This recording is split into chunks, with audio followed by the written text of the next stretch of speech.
Hello bachcho, so let's read this question. Consider a body, question is consider a body of mass 1 kg at rest on the origin at time t is equal to 0. A force F is equal to alpha t I cap plus beta I cap, alpha t I cap plus beta I cap.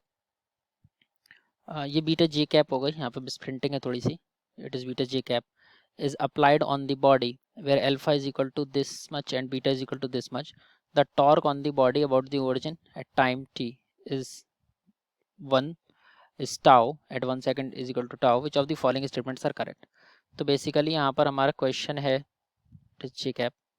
तो यहाँ पर हमको क्या दे रखा है कि एक body हम लोग मानते हैं 1 kg की रेस्ट पर थी, time t is equal to 0 पर, उस पर फोर्स लग रहा था F, जिस तरह से लग रहा था वो सब वैल्यूज दे रखी हैं.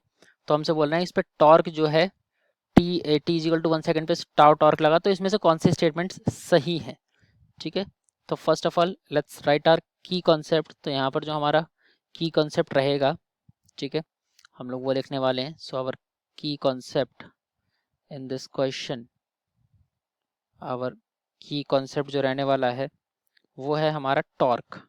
ठीक है, torque and velocity, torque and velocity. Basically torque की हम लोग बात करेंगे, वेलोसिटी उसमें खुद भी इंक्लूड हो जाएगा. Torque and velocity is going to be our की concept. So let's solve it further. तो हम लोग को पता है कि इसका जो एफ वेक्टर है, F vector is given by alpha T I cap plus beta J cap at T is equal to 0. Beta की वैल्यू 0 होगी तो आर वेक्टर भी हमारा 0 हो जाएगा, यानी अल्फा की वैल्यू और हमारी है 1 और बीटा की वैल्यू भी है 1, यानी कि F vector will come out to be, F vector will come out to be the T I cap plus J cap. ठीक है, हम इसको डिफ्रेंशिएट कर रहे हैं, हम लोग इंटीग्रेट का इसको इंटीग्रेट करेंगे तो हम लोग एफ इजिकल टू फोर्स को हम लोग M into D V over D T भी लिख सकते हैं from Newton's second law of motion. M into D V over D T vector it should be equal to T I cap plus J cap. अब हम लोग इसको integrate करते हैं, तो इंटीग्रेट करने के बाद में हमारा फंक्शन क्या आ रहा है, लेट्स सी. तो इंटीग्रेट हम लोग इसको करेंगे तो मास और वेलोसिटी का इंटीग्रेशन आएगा V vector, it should be equal to इसको टाइम के साथ इंटीग्रेट करेंगे तो ये बनेगा T square by 2 I cap plus T of J cap. Mass हमारा 1 kg क्वेश्चन में ऑलरेडी दे रखा है, यानी कि हम लोग वेलोसिटी को जब हम लोग D R over D T भी लिख सकते हैं, because velocity is the differentiation of position.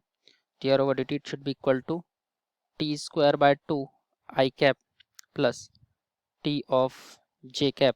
Again R is equal to 0 है, time T is equal to 0 पे, यानी कि इसको अगर हम लोग फर्दर अगर फर्दर इंटीग्रेट करेंगे तो हमें फर्दर सॉल्व करने पर क्या मिलेगा, let's write that. Further integrate करने पर हमारा आर वेक्टर आएगा, it should be equal to T cube by 3, T cube by 6, basically should be T cube by 6 J cap, T cube by 6 I cap plus वहाँ पर T था तो T square by 2 J cap. ये हमारी position आ गई. अब हम लोग at T is equal to 1 second पे देखते हैं कि क्या रहने वाला है, कि at T is equal to 1 second हमारे पास क्या मिल रहा है. तो हमें मिल रहा है tau vector it is equal to R vector cross F vector. ये हमारा फॉर्मूला होता है टॉर्क का.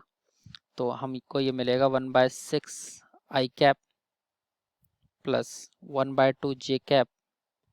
आर की पोजीशन हमको मिल गई है ये 1/2 I cap plus 1/2 J cap cross I vector plus J vector. यहाँ से हम लोग अब इसको सॉल्व करेंगे, सारे कुछ कैलकुलेशन करेंगे तो हमारा मैग्नीट्यूड जो आएगा यहाँ से हमारा सॉल्व करके, ठीक है, वेक्टर्स को हम लोग, तो वो आएगा 1/3 न्यूटन मीटर मैग्नीट्यूड ये आएगा. और यहाँ से हमारी जो वेलोसिटी आ रही है, ठीक है, वेलोसिटी यहाँ से जो हम लोग वेलोसिटी को अगर हम लोग फाइंड करेंगे अपना सॉल्व करके, तो हमारी जो वेलोसिटी आ रही है that is coming out to be दी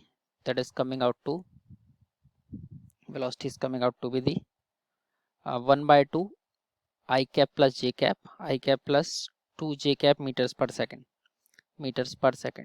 यानी कि इसमें हमारे जो दो ऑप्शन सही होंगे वो ऑप्शन ए और ऑप्शन सी करेक्ट आंसर होगा. इसका मतलब our correct option will be option 1 and C. तो क्वेश्चन में हमसे ऑलरेडी बोला ही था कि इज और आर करेक्ट, यानी कि एक से ज़्यादा करेक्ट हो सकते हैं और यहाँ पर एक से ज़्यादा करेक्ट हैं अभी. So I hope you have understood this question.